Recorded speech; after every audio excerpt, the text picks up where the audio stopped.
Hey guys, I'm back. PSA delivery came today. Super happy to have these two cards back in my collection.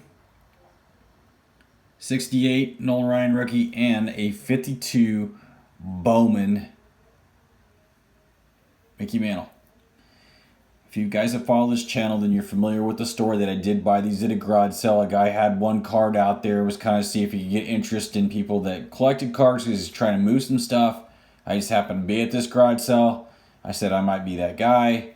I met with him the next day. He pulled out some of the cards that he had, and this was the first card in the pile. And you guys know I collected 68 top set, and I did not have this. I never thought I was going to own this card. I said, I'm interested in that one. Before we go any further, what do you want for this card? And he threw out a price. I think it was $150. And I said, okay, I'll take it. I'll take it. I know it's not going to be a PSA 1, but we're really happy with the grade, though. It is not creased. The card is not creased, but it does have touched corners. So one of these corners was, yeah, you can see, most of the 68s kind of easily touch on these corners. So that is where it got it. The centering wasn't bad. The back was pretty good too. So I was pretty happy with it. But anyways, that was a $150 card. And then this was the second card in the deck. And I was like, oh my gosh, 52 Bowman Mickey Mantle. And at the time, I was skeptical because I was like, I hope this stuff's real. So I sent pictures to a buddy of mine. Fortunately, they actually I called them, and fortunately one of them answered, and they were at a card show at the time. I said, I'm sending you some photos, and you tell me right now if this is real or fake. I already committed to buying this one. He wanted $500 or $600 for this one, I believe, at the time. This is a year and a half ago, I think. And they looked at it, and of course they wanted to buy it. I was like, no, I'm buying this. And lo and behold, I bought both of these cards. So I think I had $750 at the time wrapped up into them. Now, the guy wanted to sell the rest of his stuff. And I said, I'm cool with that. But, I feel like, if you use eBay, you can get comps. But the problem was they weren't slabbed. And he was kind of course, how people are. When it's theirs, it's a PSA 5. When it's not theirs, it's a PSA 2. And that was kind of the situation I got into. But I told him, I said, you know what? Why don't you write down what you're willing to take for these cards? And I helped him go through some cards. We found a couple Trout rookies in there, things like that he didn't know he had.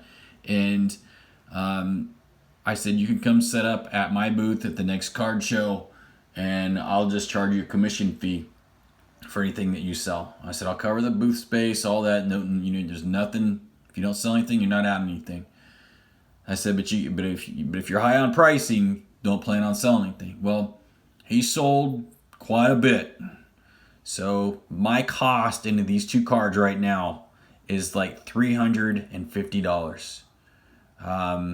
This cost me roughly $50 to get these two graded by PSA. It took forever, but it was a 45-day turnaround.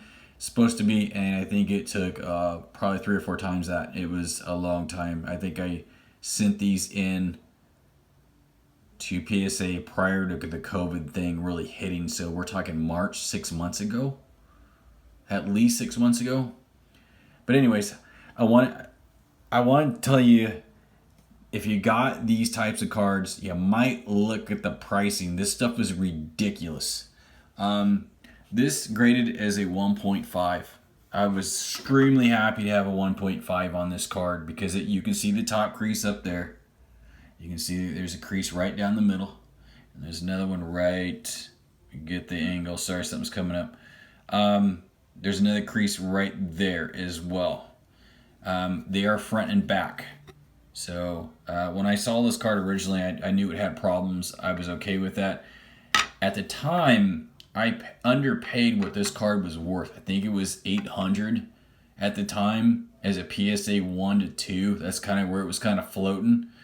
Today, this is the pricing. These are completed auctions on eBay. So the top one sold October 5th. So roughly a month ago. The bottom one, the 6th. And these are both 1.5 PSAs. Now, if I wanted to take this further, I'd go look at a 1 and see what they sold for.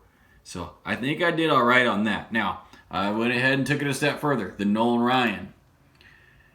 There's two of them there. One sold on the 5th of October, the other one on the 2nd. So again, roughly a month ago, but look at the pricing. Stuff was crazy, man. I think it was a $200 card at the time, ungraded, but now that it's slabbed and a 3.5, I mean, wow, that's very good. The bottom one, not really interested in the numbers on, because it's only September 9th. I thought it was a little older than that. So this one here I wouldn't consider because it's so far out. But these all seem to be pretty consistent. 450, so not bad. I mean, if you do the math, let's just say the low number 450, and if I go back up to Mickey up here, and the high number here, so roughly $1,700 plus or minus 50. So that's not too bad for $300 investment. Now I'm going to take it a step further. This card right here, Wayne Gretzky 1979 PSA Topps. Now, if you also watch this channel, you remember this card here. I did the video, is it real or is it fake? It is a 100% fake, guys.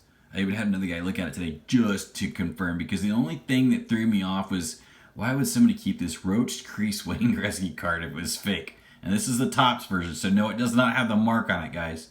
You just save me in the comments. I don't need to hear it. I know the difference between O-Pee-Chee and Topps, and it does say Topps right there. This card was fabricated. And then if you look at the edges on the side here, you can see that it has what appears to be like liquid damage. Guys, what that is, that's coffee.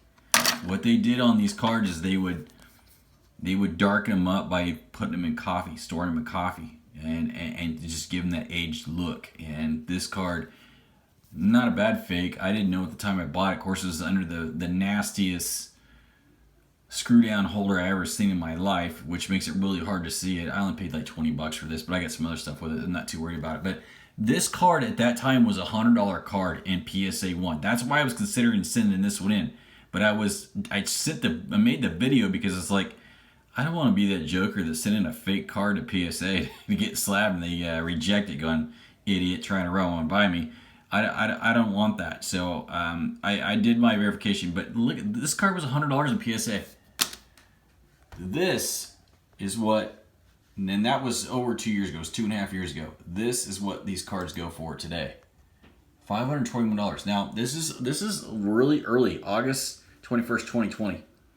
So I'd have to look at other like cards to see what the pricing is, but if this had 11 bids on it for $521, that's no longer a $100 card anymore in PSA 1. Obviously, that one's not because it's fake. But look your stuff up again, guys. I mean, it's really going. And don't look at the non-completed auctions. Look at the completed auctions on eBay if you want to know what it's going for. If they're cards like this, get them slabbed. So there's no, oh, I think it's a PSA 4. No, I think it's a PSA 2. Take all that validity out and get them graded. Because when you have them graded, they're completely liquid for what the trending price is on eBay. Now, some of you may say, well, I have a card shop, I can get more for that. Good for you. But for me, the average Joe, the guy that sits here behind the camera and makes these videos, I'm not a dealer. I'm a collector. And I generally buy pricing based off of what's on eBay. So that's what I got for you guys. I'm very happy to have both of these in my collection. I never thought I would own either one of them. Super happy that the price has trended upwards. I do have concerns that the pricing has ballooned so much on the vintage, even the more current day product from the stars, that it's going to take it's going to fall. I think people that collected cards during the junk era have gotten back into it. Not everybody, but I think some of that spark of interest has been recreated again. We all know that Topps Update, these are Chrome, but Topps Update comes out this week. And if your city is like mine, you've got people that are like vultures and they're following that guy around that puts the stuff on the shelf and they're buying it all and they're trying to resell it. And that's created demand. I'm not going to pay those premium prices, but that just goes to show you guys that the value of collecting and the interest levels are really high. Everybody wants to get in there. The market's being flooded by people at this time. But if you got vintage, you might think about it. Is it time to sell? or is it time to keep? I'm keeping these. These are for me. I only got $300 in the pair, and they're not going to go below that. I don't think that's going to happen. But anyways, guys, that's my 10-minute video. I'll try to post more videos. If I get a Topps update, I will definitely break some packs for you. I may just hold off and just buy this set too, because as you can tell, this channel hasn't had a lot of videos on it lately, and I'm kind of burnt out. So we'll talk to you guys. See ya. Bye.